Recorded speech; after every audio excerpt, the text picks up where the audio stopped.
The fear of being alone, why solitude feels scary.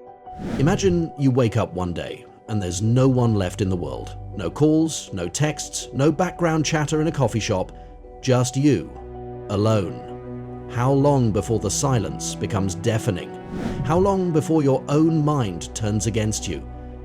This fear isn't just a horror movie trope, it's deeply embedded in our psychology. We avoid eating alone, we cling to toxic relationships, and we scroll endlessly through social media, all to escape the creeping sensation that solitude might swallow us whole.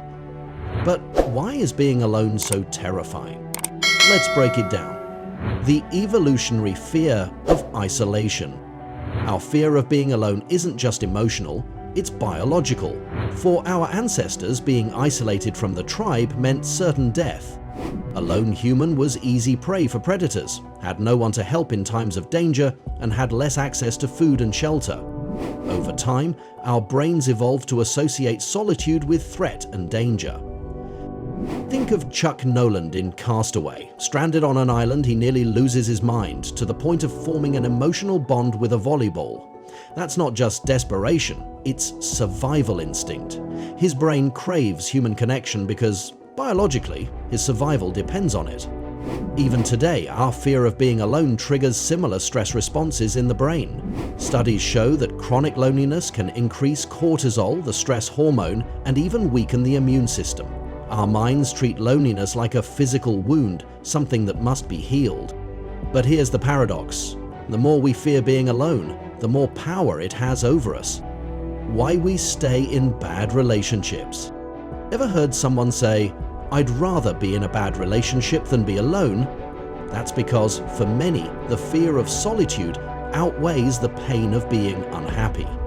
Look at Miranda Priestley in The Devil Wears Prada. Fiercely successful but trapped in a cold, isolating world of power. She sacrifices relationships to climb higher, only to realize too late that she's left with no one to share her success.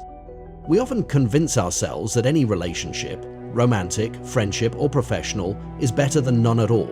But when we fear loneliness so much that we settle for toxic connections, we do more harm than good. The social media illusion. You can be surrounded by people but still feel alone. Social media has made that clearer than ever.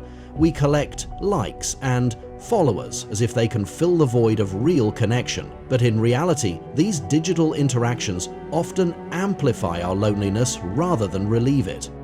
A study from the University of Pennsylvania found that people who reduced their social media use felt less lonely and less depressed after just 3 weeks. Why? Because social media gives us the illusion of connection, while actually keeping us isolated behind screens. Think of Joe Gardner from Soul. He's so obsessed with external validation that he forgets to live in the moment.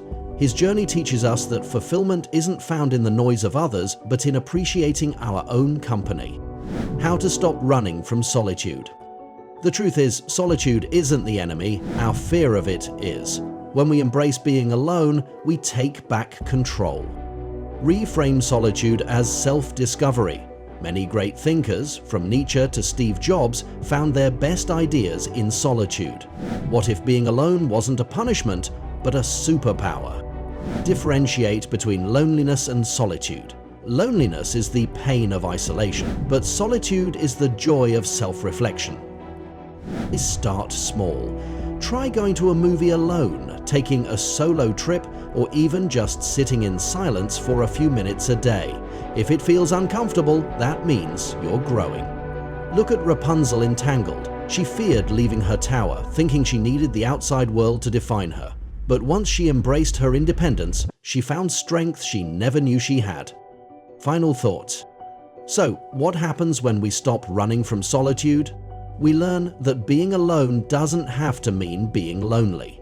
We stop chasing distractions and start discovering who we really are.